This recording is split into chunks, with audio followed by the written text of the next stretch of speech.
Welcome to the Sexual Shaman, conversations on sexuality and spirituality. I'm Kenneth Ray Stubbs, the host of this podcast.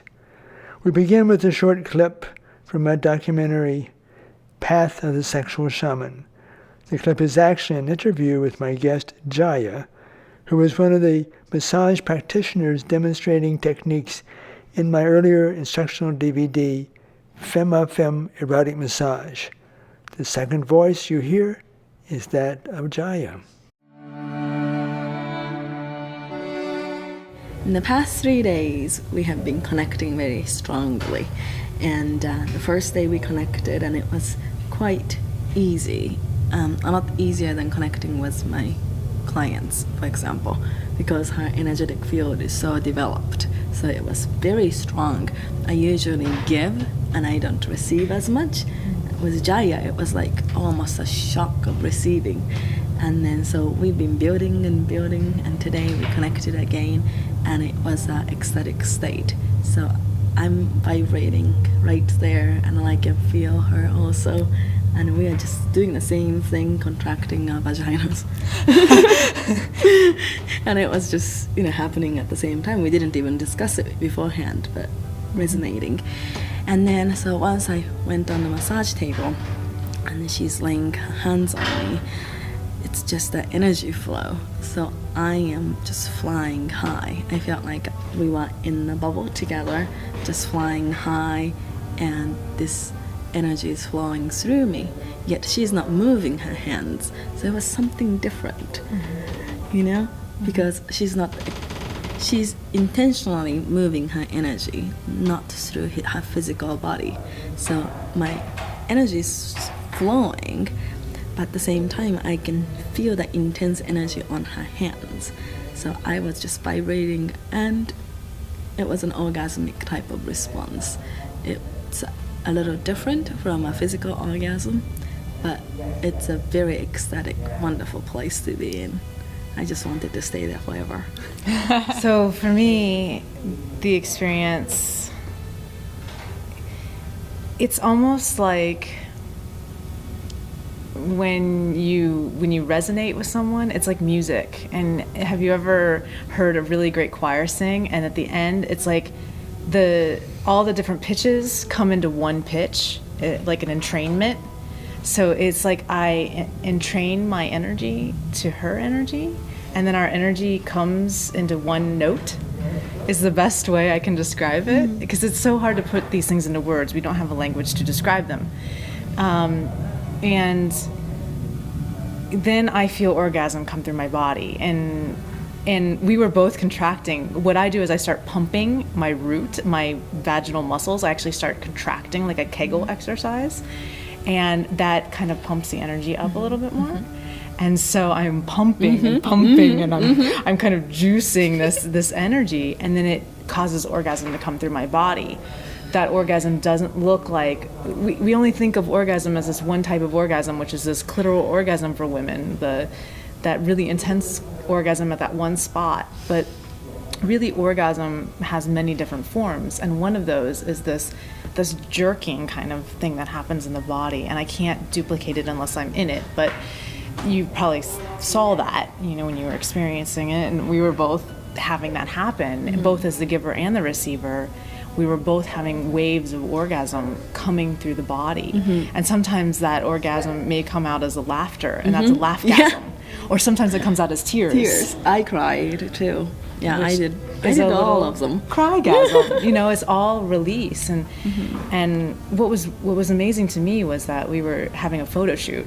So it's like but it was like we were just really intending on being present with one another. Yes. And I think we had that connection. Yes. And then as I was giving, well, not giving, because I wasn't giving a massage, I was just holding my hands on her body in the poses for the photograph, but I was intending that my energy was moving, so that it was like pulling a rubber band back and having that intensity of it's going to move across her body. It's my hands are right here in this place, but I'm shooting it through her. And I think that's another, you were really feeling some of that. Yes, yes, that was intense. Welcome to my podcast, The Sexual Shaman, Conversations on Sexuality and Spirituality. I am your host, Kenneth Ray Stubbs. This podcast videocast series is inspired by a book I envisioned, contributed to, edited, and published 30 years ago entitled Women of the Light, The New Sacred Prostitute. This current podcast is a series of conversations with both women and men of the light, all about sexuality and spirituality. Here we openly support all sexual orientations, all genders, all gender identifications, all races, and all ethnicities. The sponsor of this podcast is my energy training, an extensive 20-course program in generating our intrinsic energy and transforming ourselves and others. More information is available at SexualShaman.com. Welcome. I'm Kenneth Ray Stubbs. I am here with Jaiya today. Where are you in the world today, Jaiya? I'm in Boulder, Colorado. All right. Never can tell where I'm going to find her. And I'm looking forward to our talking about various things around sexuality. About 10 years ago, 12 years ago is when we met. You came to the Association of Sexual Energy Professionals conference up in Phoenix. Had a real easy connection with you, and our paths have continued to cross from time to time. And the last time we really had very much time to spend together was you participated as one of the practitioners of massage in a instructional DVD I produced called Femme Erotic Massage. About 1981, I wrote a book for all sexual orientations and genders, and it was just, nobody was happy, even in this very progressive, liberal San Francisco sex-positive world. So I eventually broke that down into three different, a male-female erotic massage book and DVD, a male-male erotic massage book, and then a female-female erotic massage and DVD, and the DVD called Femme Erotic Massage. And women of all sexual orientations participate in the demonstrating of massage techniques. What I saw was a very skilled awareness and presence in your touch. It was really beautiful to see. Jai is a lot more than that. Let's see. She calls herself a somatic sexologist, which is so inclusive of so many things, but that is a good way to characterize.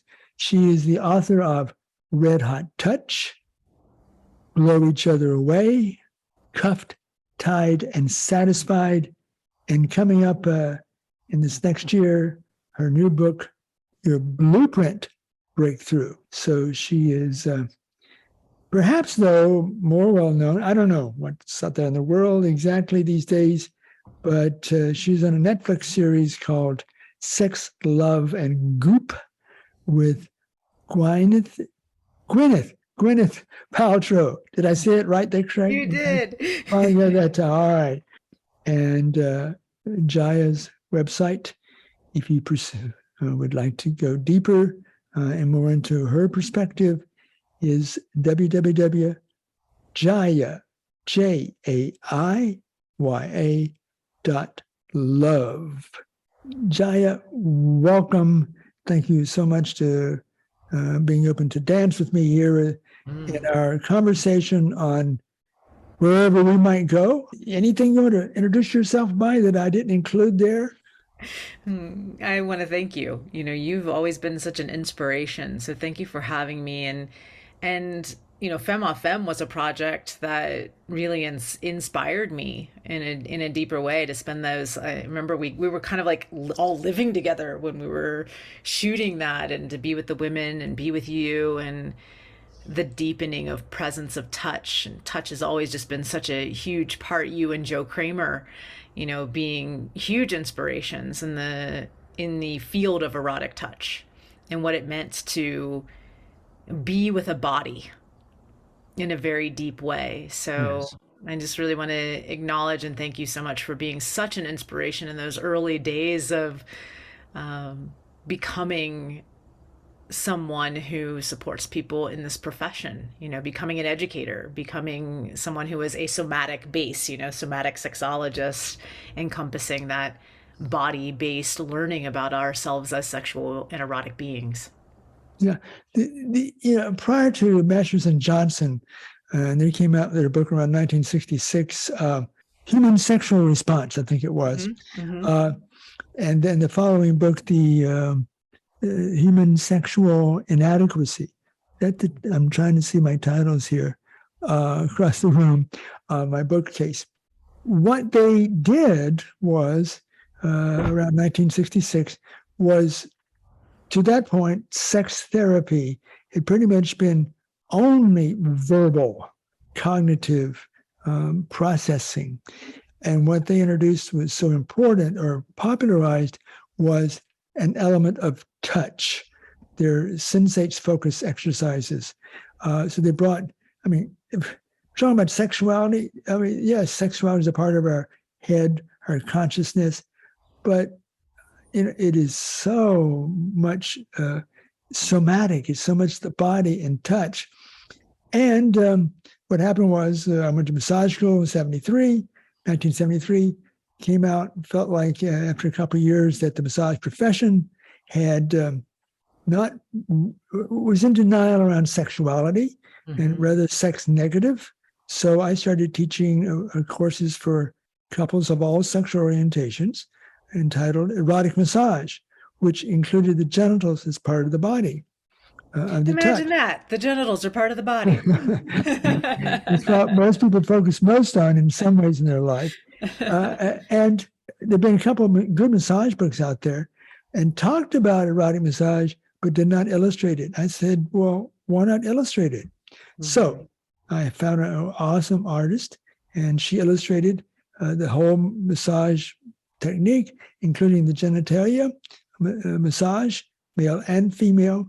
And, nobody would publish it. So I published it myself. And after about 400,000 copies, sold myself, Tarcher took it as a book, and they published it as Erotic Massage. And now there are, 5, 6 books with the title Erotic Massage in it. So it became very popular, but no one had done it before. So, I crashed through the barricades and said, no way we're going to hold this back. And it made total sense to include that. Well, why not? But in an inclusive, caring manner. And a lot of other good people like you came along and took the baton and kept on going.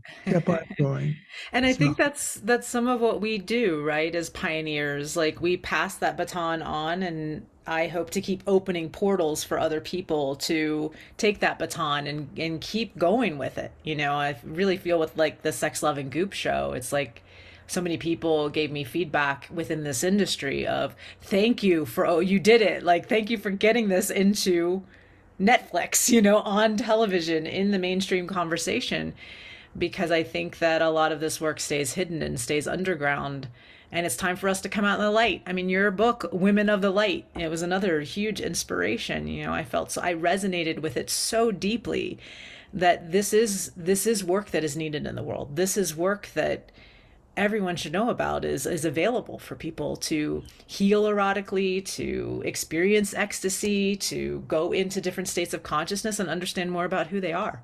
You're preaching to the choir. Preaching to the choir. Cool. So I'm just curious. Here I am, quadriplegic, sitting in Sonoran Desert in Arizona. I don't get out there in the world very much anymore. And there you are on Netflix, preaching the gospel. We had Kinsey in the late 40s and the 50s with their research at Indiana University, which is my old alma mater for undergraduate school, and then Masters and Johnson in the mid 60s. And then it just kept going and blossoming to the whole field of sexology. And then also, as a separate thing coming up, Tantra, Western Tantra, adaptation, cultural adaptation of what had come from India and Tibet in the East and Taoist perspectives on looking at energy and sexuality and spirituality, which was not really in Western sexology. So I'm just curious, from your point of view, being out there on the cutting edge culturally, how would you sum this up? I mean, I'm here in my limited view, and you're out there on the streets, preaching the gospel.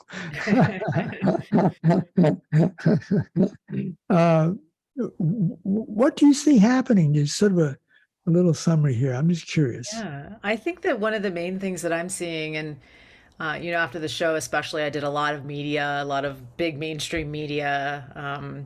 Got to sit down with Jada Pinkett Smith, and have these conversations, like what's happening. And I think one of the things that we're seeing, and even in talking to producers on shows, and they're seeing a sexual evolution.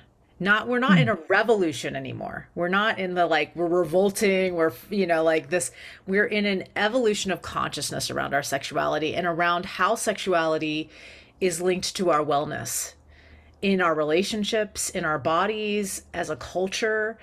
And we are seeing a lot of cisgendered heterosexual women, or people who identify as women, people with vulvas, really stepping into empowerment around sexuality. I read a statistic. I was working with an author on their book, and she said to me that in the next couple of years, the feminine sexual wellness industry will be $3.2 billion within that industry, because it will be growing so much. And so what we're seeing is sexual wellness for cisgendered heterosexual women is really a huge growing field. And what's happening out of that is a conversation.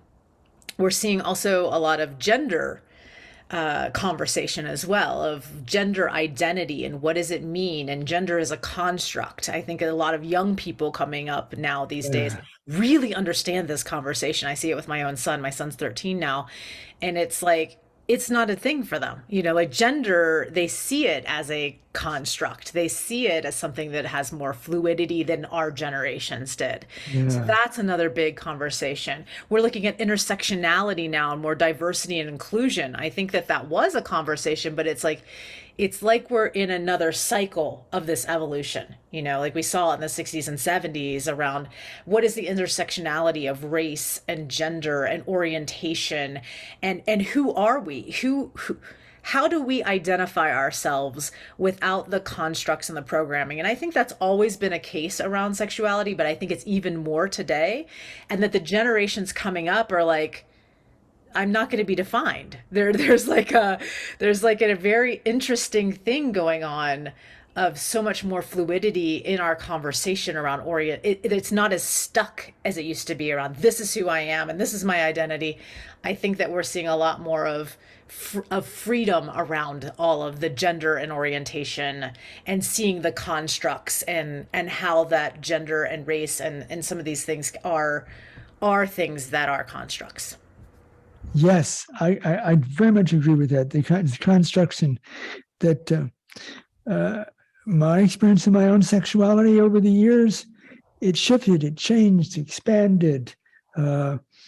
There's the biological factor, there's the cultural change factor going on. I very much support the idea of fluidity, that, well, here's what I was yesterday, and I think I'm sort of this today. I might be that again tomorrow. No big deal, right. And it's with whomever we connect. If we get into a focused relationship, or I love living alone.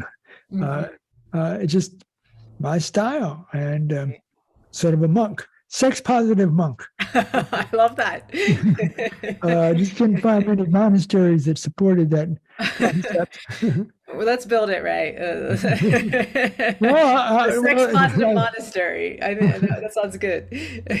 We all have lots of space within the monastery, our own cloisters. yeah.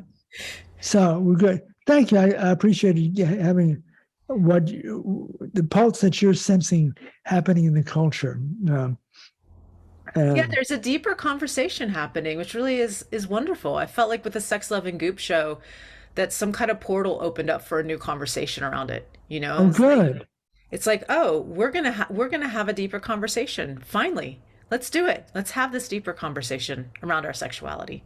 I'm not getting as much sex tip 101. I still do, but it's much more about, well, who are we? Let's explore that. Let's explore who we are and how do we empower ourselves in our voices and consent and what do we really like? What do we really want?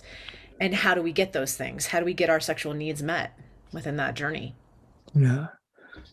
It's definitely an ongoing process. I like to shift to what the podcast concept, conversations on spirituality, sexuality, and spirituality. I like to focus on that question in particular. And the question is I grew up Southern Baptist, where sexuality and spirituality were in opposition. Right. Spirituality was next to godliness, and sexuality was profane at the best and sinful at the worst. And it was, and that just did not resonate for me growing up in the context I grew up in, which was sort of semi-rural, late 50s, and prior to the pill, the pill that had the birth control pill, the other pills since then. It did not seem to me to be accurate to think in terms of sexuality is in opposition to spirituality. Mm-hmm. And as I went more deeply into, moved to San Francisco in 1973, I was taking classes in sexuality and courses and classes and courses and trainings in spirituality and Tibetan Buddhism and metaphysics, consciousness. And I kept thinking, they're not in opposition. And in fact, was coming more and more to the perspective that sexuality, particularly what I would call our orgasm, is a way of expanding into our spirituality. Rather than being an obstacle, it is an essential part of our development spiritually. Mm-hmm. And that my perspective is, to the extent that we deny our sexual nature, not talking about sexual activity, but deny our sexual nature, which is part of what we were just talking about with identities and the constructs, to the extent we deny that, and one could be celibate and not be in denial, but just not be sexually inclined, to the extent that we deny our sexual nature, we limit our spiritual growth. Mm-hmm. Spiritual growth can go only so far if you don't embrace all of who and what we are as a human being, which includes our sexual nature. Again, not our sexual activity necessarily. In fact, my whole training program, the energy training, as I call it, is the concept that the bridge between what we call the sexual and what we call the spiritual, I'm talking about energy, particularly a more intrinsic idea of energy. And that became a way for me, again, to bridge what was considered to be in opposition. I said, no. They're very much related to each other.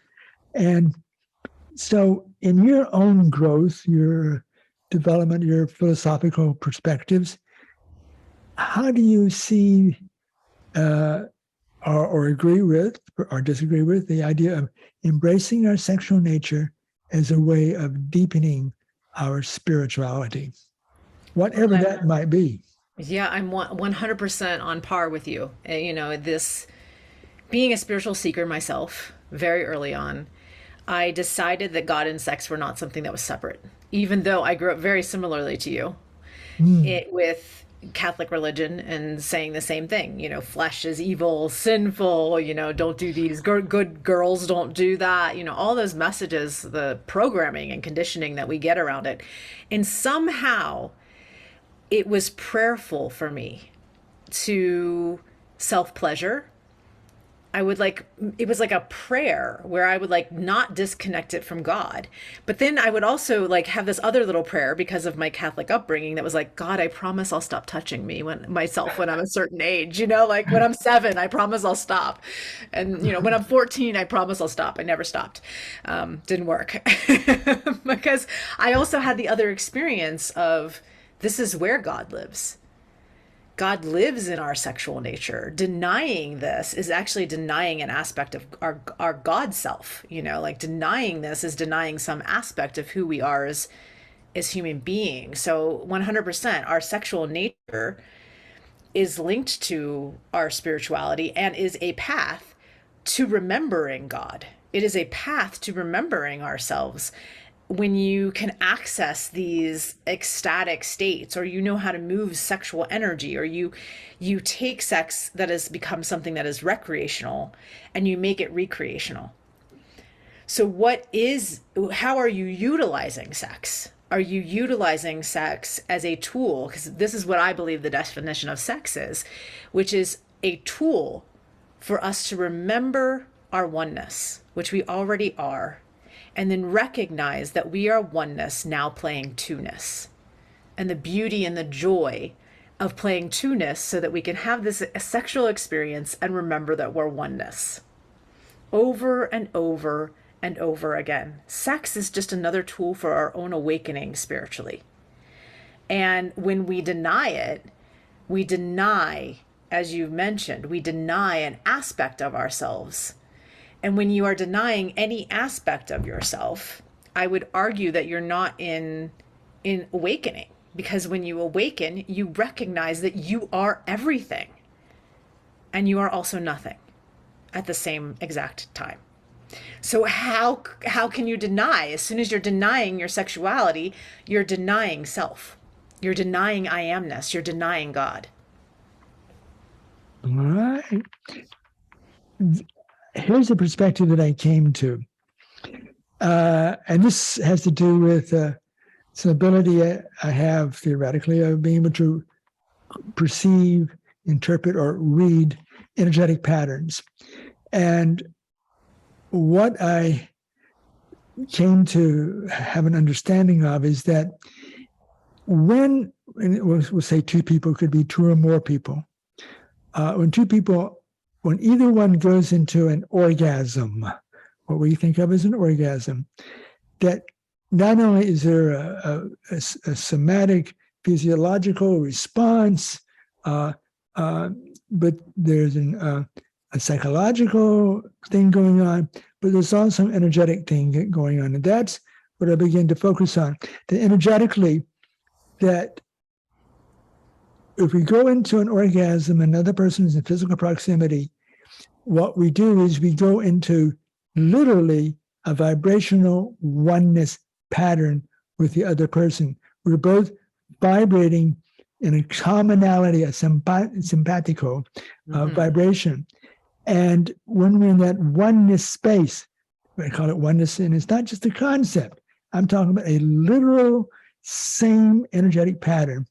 When we go there, that that happens, but also as we go into orgasm, we generate more energy, which makes it becomes available for our energetic functioning of all kinds, including our spiritual growth.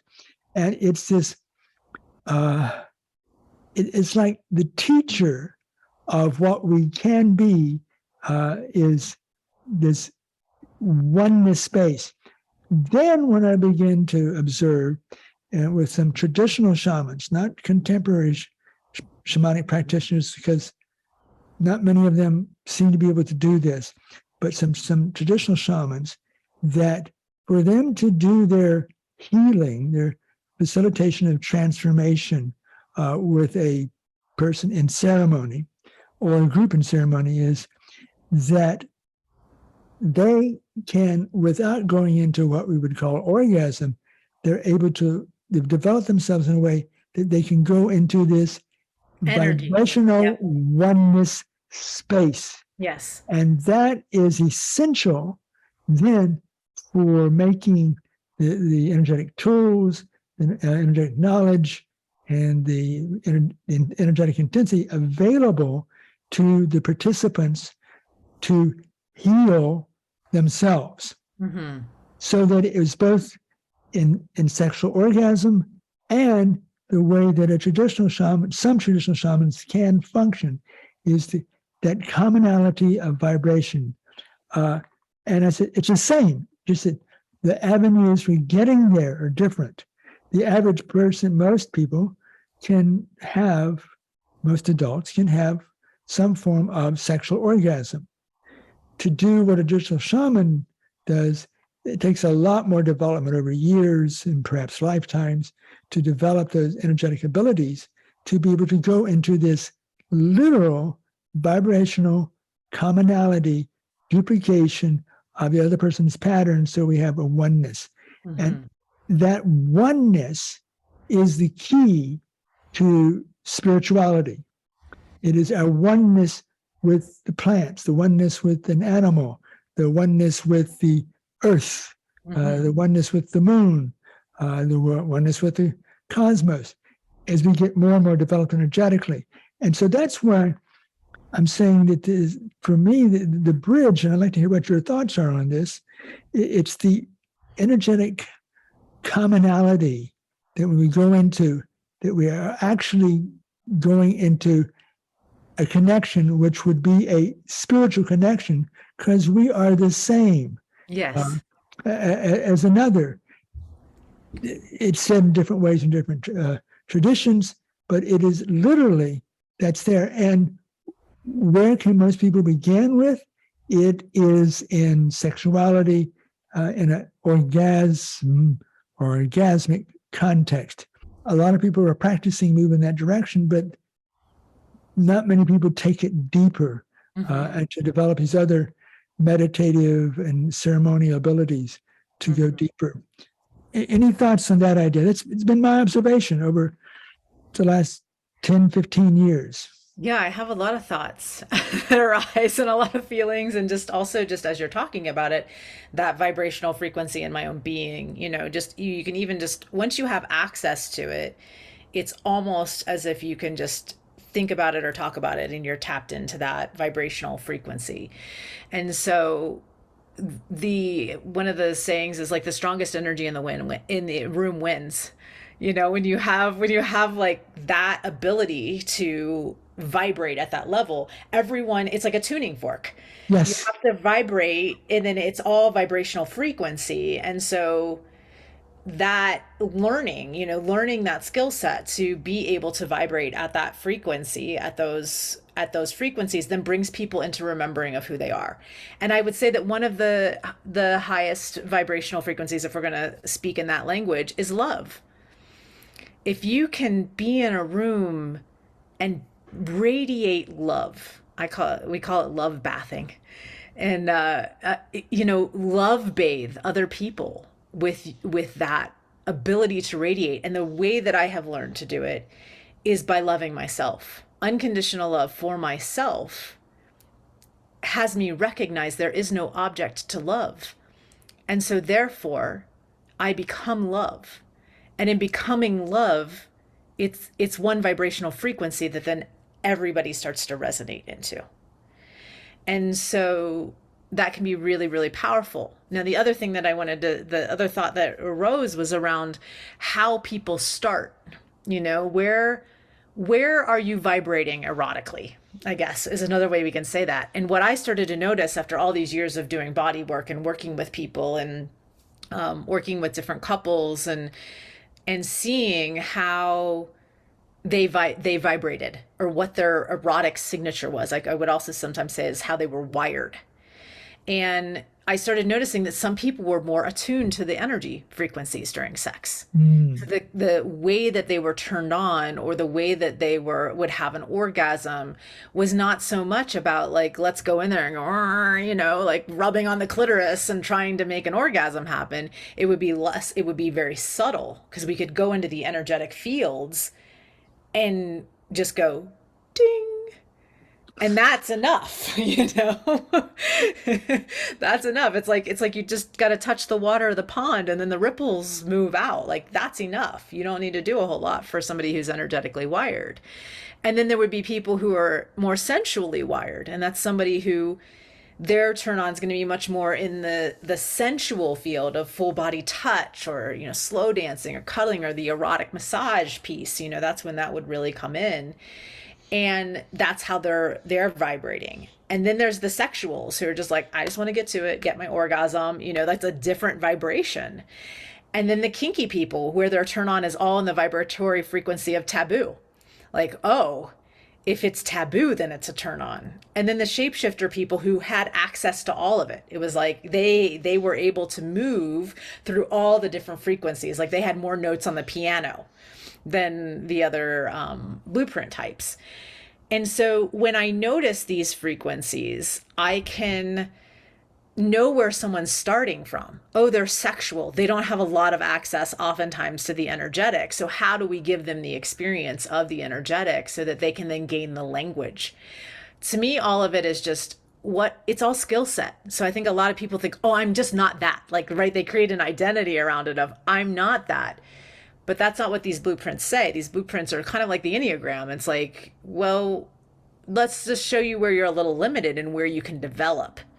And anybody can develop the capacity to become more energetic and do things like what you're talking about. I mean, in the path of the sexual shaman is an energetic path, very, very much. And so if people are really interested in developing that, I'd say anybody who's listening to this, who's like in the other blueprints and are like, that's such a mystery to me, you know, your work is a perfect place to start, because they can start to develop language and muscle. I remember when you and I would experiment with some of this stuff a long, long time ago, and you would say it's like building a muscle. And I would always think I'm going to my energetic gym with Ray, you know, like we're gonna like work out now, you know, as we're starting to resonate with each other and feel the vibratory frequencies and tune into them, like a meditation, like an erotic. It was like we were doing an erotic meditation, but that's how I developed my muscles. You know, I came in with some of it, of course, in this lifetime, but it was like, you helped me remember things that were already there. And I think that that's another important key for people is we all have the capacity to do this. It is a learned thing. And the reason why we all have capacity to do it is because it's fundamentally who we are. Yeah. You know, you said something about it kind of gives you a glimpse of what's possible inside of ourselves, like of who we really are. And our humanity is not exclusive of that, but there are aspects of our beingness that are undeveloped energetically. And so we live in a state of lower frequency. And once you realize that, you know, orgasm, sexuality, being juicy, I mean, there's also biochemical things that are happening in our body when we tap into these energy fields, and new neural nets that are forming as we tap into these energy fields. And we start to live in more of an energetic richness instead of a lower vibrational frequency. You start to see that anything is possible. You start to see that you can start to create any possibility, that we are not limited to these finite beings that we seem to be. All right. Great. So I mentioned about 12 years ago or so at the Association of Sexual Energy Professionals conference in Phoenix. And I sensed a real depth of knowingness, knowledge, experience to unfold, because you were always unfolding. But what happens when you sort of reach that, you know, in your popularity in the culture in general, more than a lot of sex therapists, sexologists, and some practitioners. What happens when you want to go deeper, but you're out there in the world and you're known as such, but you got to go in deeper. And I sense that you're going to be have gone, and will go deeper and deeper. That's just my intuitive, my sense of you. Is that going on for you? And where do you think you might be going? Mm-hmm. And how do you get there? That's a good question. If that's the case for you, it may not be.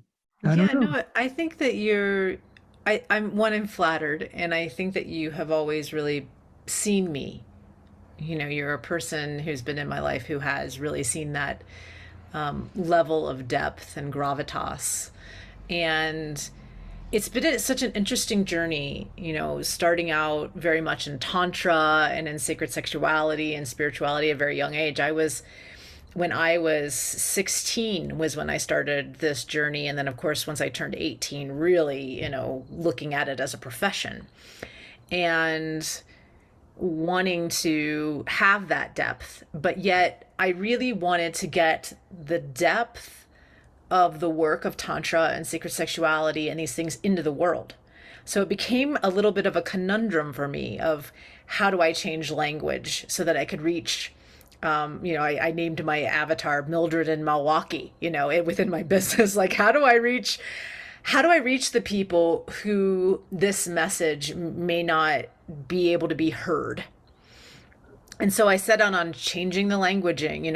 I'm not going to say pranayama. I'm going to say breath work, or I'm not going to say, tantra. I'm going to talk about it in a different framework. How can I start to create those things so that they become accessible to the mainstream? And in that, I think that there was a struggle personally to have to fit into the mainstream, looking a certain way, talking a certain way, being presentable for a camera, and then I moved to LA, talk about and then you're like, I went right into the city because I really felt like, again, how do I get this message out? And I could see television was a way, podcast, radio, books, making videos, how you were. And that's when I kind of spent 10 years really molding and crafting myself to be a voice into the mainstream media. And I'll say it was, at some points, it was really a deep struggle because in some ways you can lose yourself very easily in that. You can lose yourself in that depth and that groundedness. And to be in television, sometimes it would be reality TV and they'd want to script something and they'd put it in people's mouths, of say this because they want to make it more sensational, or they want to tell the story that they want to tell. So it was always a challenge to get that depth of message in, because of course they'd cut it out. I might say the words, but then it would end up on the editing floor of something. And I really felt like I reached a point in 2018 where I just couldn't tolerate it anymore. And I kind of just stepped out. I moved away from LA. I just kind of stopped. And I went into what really matters to me, what's really important in my own practice. I had the erotic blueprints were starting to come and come more forward. And I really felt like the Sex, Love, and Goop show was the first time that some of that depth was able to be seen. Even in my books, it was the publishers were always like, because they want to keep it so mainstream.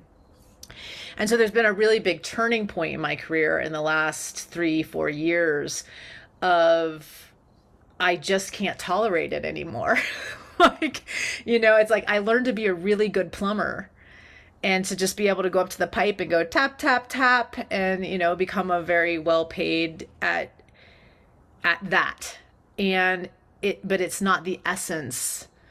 The front door says sex, orgasms, be a better lover, but what's behind that door is the spiritual awakening we were talking about in part 1. It's that there is this journey within sexuality that leads us home. And I think part of it too was I had to I had to finish what I started when I was younger before I made that choice to go very mainstream and kind of get lost for 10 years in it, to make a choice to now go, I'm going to be the mystic, like that, like I'm not a plumber. I'm actually a mystic or a shaman. We could use some of these words. And I think part of reclaiming that depth was also reclaiming my roots. My mother was indigenous South American. And, as I've looked more at our roots and looked at my indigenous background and like what were the practices there, what were the medicines that they worked with. I don't know how you feel about plant medicines and psychedelics and all of that realm, but that has also become something like very interesting as another tool. And what's the intersection of sexuality and some of these medicines, where the tantrikas taking soma to remember and create some of these practices, like really seeing shakti and kundalini and playing in these realms. And these are just some of the terms that we have for this, and we can unpack that more. But I think that this coming back to myself and learning to love myself on a much deeper level had me no longer willing to tolerate the surface level of the mainstream culture. And I'm really only interested in this time and space in a conversation that is about the depth of who we are and how do we raise consciousness and how do we bring unconditional love, the remembrance of unconditional love, into this world. And sexuality is a path, like we've talked about in part 1, to that realization.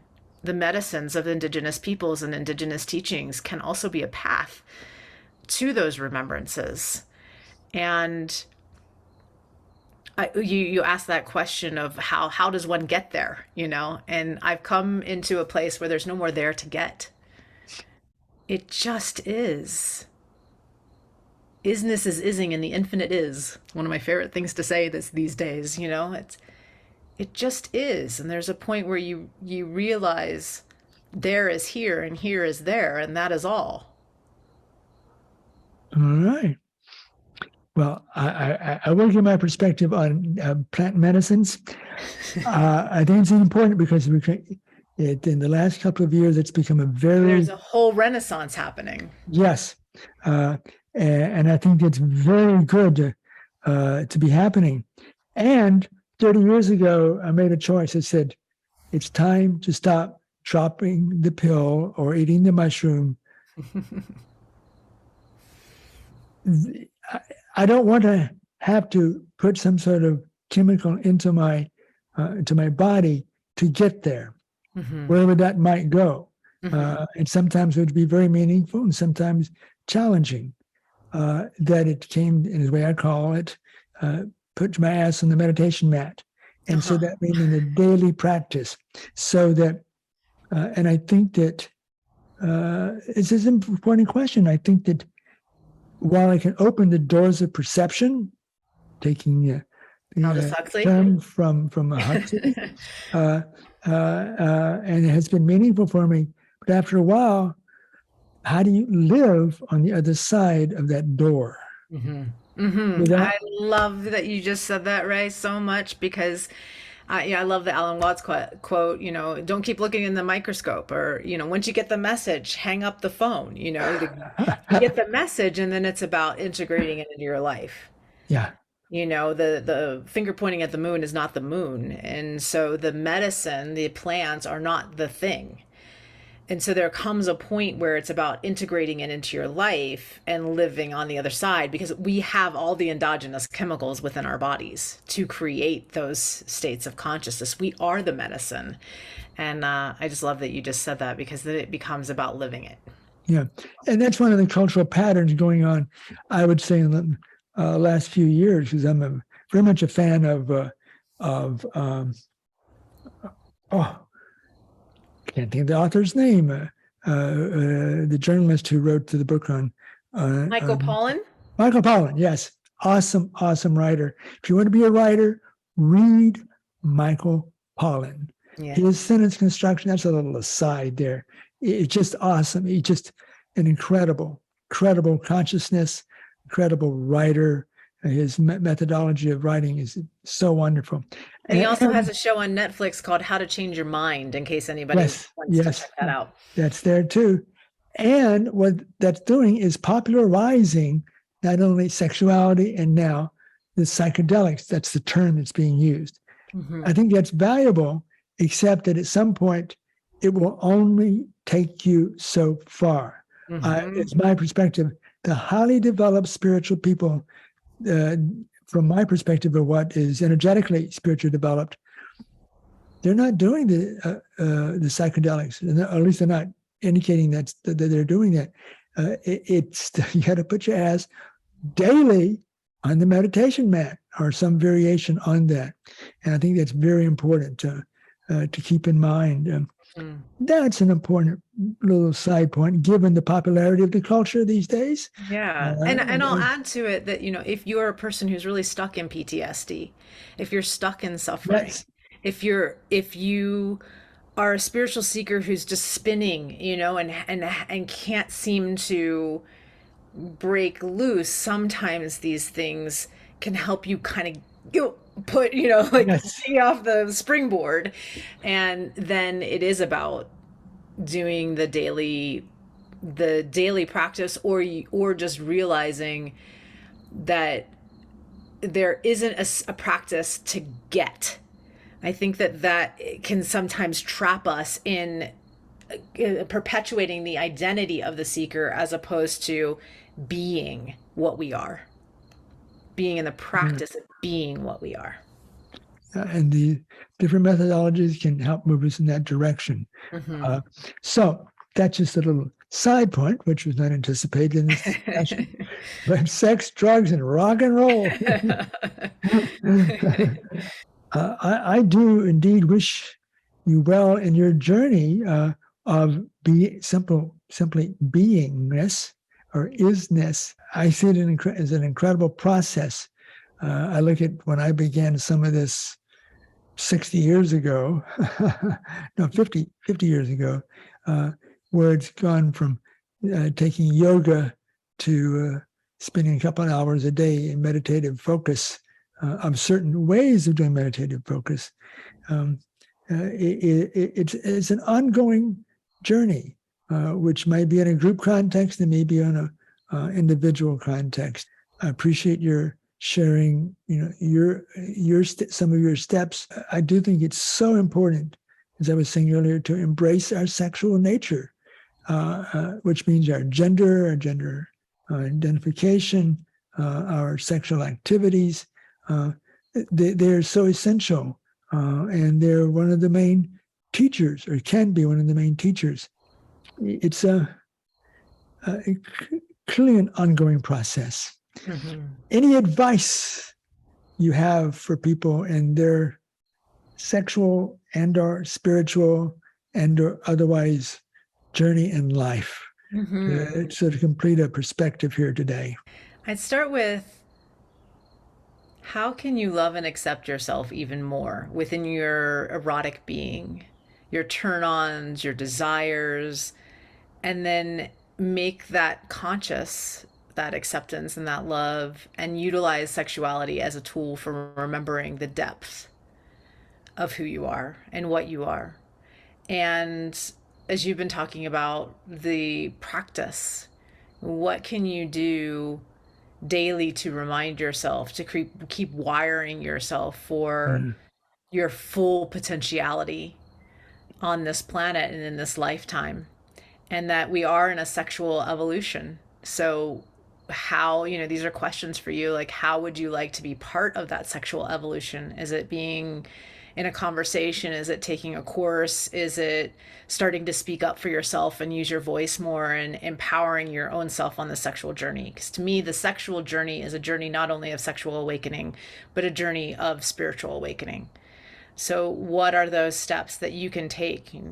This has been a 30-year journey for me so far in my journey. And I think that it's important to give yourself that compassion and that love as you're on that journey, and then go where go where you're attracted to study. Go with the people who you resonate with and who bring you back to yourself and not to them. That's just one, as people are looking for these teachers, I think it's really important that the teacher is continually reflecting to you, as opposed to saying, I'm it, my path is it, I have the right way, just to, because I know that a lot of people listening to this may go, well, where can I learn? Where can I learn more? Who can I learn from? And it's the people the teachers who will love you in where you are and reflect to you yourself, keep bringing you back home to yourself, that I find the most valuable.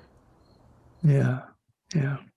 Well, I hope that this podcast series, the Sexual Shaman podcast, it offers possible ways of how different people have stepped into their evolution in different traditions, different ways, because there's so many different ways. And what appealed to me at one point in time, in 1975, I started teaching erotic massage, which meant I taught massage to couples of all sexual orientations, including the genitals as part of the body, as I said in part one. And that said, oh my goodness, this is energy. This is what people talking about Tantra have been talking about. It steps into the next, it unfolds into the next. And it's sometimes just getting started there. And sometimes you say, whoops, that's not where I want to go. I want to go that way. So that this process is ongoing. I thank you very much for being a part of sharing your process, sharing your perspectives. I do wish you well in that expansion of going past the normative expectations in the culture, which are incredibly limiting as to where we can go in general. We're fortunate enough to have enough freedom, at least at this point in time, to explore further. When I grew up in the 40s and 50s, we didn't have this. There were no such thing as good girls who were sexual. And then came the pill in the 60s, and the story of it was associated with some Pueblo peoples here in the Southwest, that the guy comes home to his Pueblo home, he finds his shoes outside the door, and the wife has divorced him, and then bye-bye. It's a whole nother perspective of how we can relate to in relationship. And so it's letting that unfold and continue to explore, because we do have much more information available to us today than we did 50 years ago. Absolutely. Right. Absolutely. And more freedoms, even though sometimes it cannot feel that way, but we do have more freedoms. And I think in this evolution, we're going to see even more of that. I hope so. Acceptance. I think right now we're in a little bit of but that duality and that divisiveness will have to come into more unity. That's just the way it works, And so I see a future where we know this, some things are starting to even shift legally and politically. I talked about plant medicines earlier. I don't advocate that anybody does anything illegal, because we still do have legal challenges here in the United States around that. But we're going to see that shift in the next couple of years. Yep, probably. See that move. And I think along with it, we're going to see a sort of like the Renaissance around sexuality. We're going to see people having realization that this thing that we call sexuality, we've been really messed up around it, and I think we're going to keep breaking down these constructs around gender and orientation and relationship and identity, and our future, I think, is an unlimited potentiality of who we are. And I think you're at the forefront of that, Ray, with you're the work that you're doing with energetic trainings and teaching people how to develop in these capacities, because we all do have that. We all do have that. Yes, it's there. It's inherent in our nature.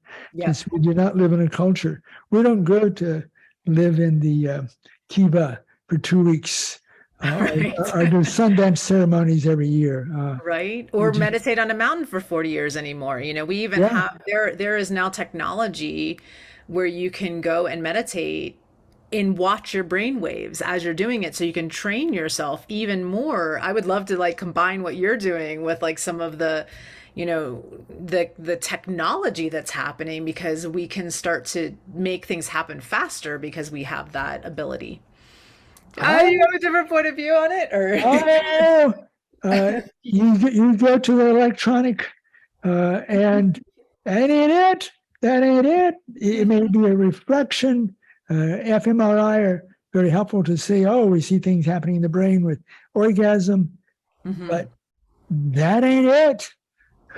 It's yeah, I much. mean, it's a tool, right? It's not Yes. it, but it can be a tool for us to see, oh, that's what, like when I went and had my brain scanned and had a SPECT scan, I was like, oh, I could see where I wasn't getting enough blood flow to my brain, and I could start then to work on it, right?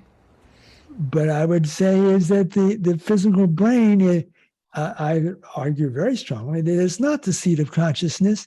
It may be the seat of language, but not of consciousness. I absolutely agree with you on that, because they can't find consciousness in the brain. No matter how much they look, they cannot find it in the brain. And my concept, it's the being, which is not made up of atoms and molecules. It's made up of vibrational patterns with varying degrees of intensity. Lower to higher frequencies, lesser to greater energetic intensity. And that's the shamanic path, the deep meditation path. I'm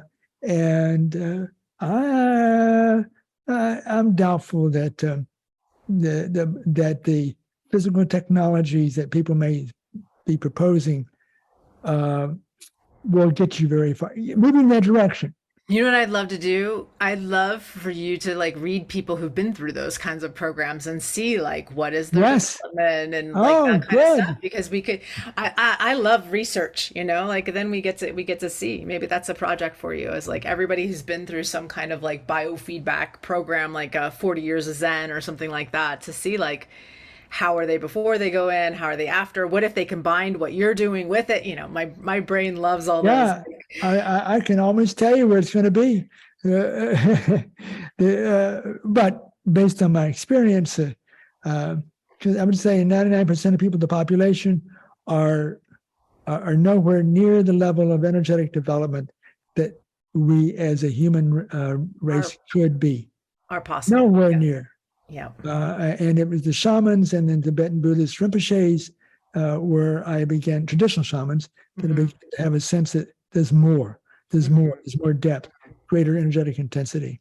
And you go where you go, you know, what's available to you. You step in the direction. Started with for me, Hatha Yoga 50 years ago. So beneficial, but that's not going to take you there.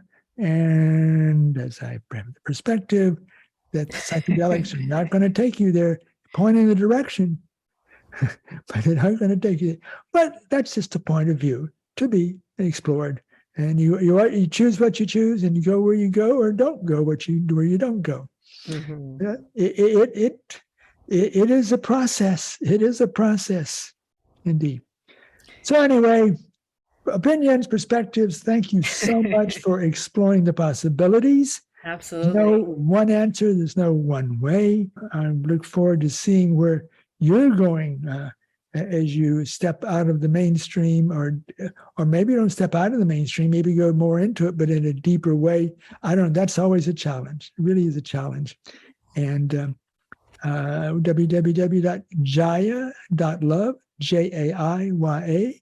And Jaiya, thank you so much for sharing points of view, your vibrancy, and I just wish that there's so much depth over there, in there. I've been fortunate to experience, we're not lovers, we've never been sexual partners in terms of physical sexuality, but energetics. Oh, man, good golly, Miss Molly. Look forward to seeing where you're going personally. Anything you want to say before we complete here? Just that I love you, and thank you so much for having me. And I look forward to this evolution, whatever this next evolution is. Good. She's going to kick out the jams. to the extent there are any left. Or maybe there are none left, just going deeper into the vibration. So, folks, thank you so much for joining in. Everyone on the planet, wherever you are at this point in time listening or viewing this, I wish you well. And the song says, celebrate one time. Come on. Goodbye, my dear. And we shall be in contact. Bye-bye.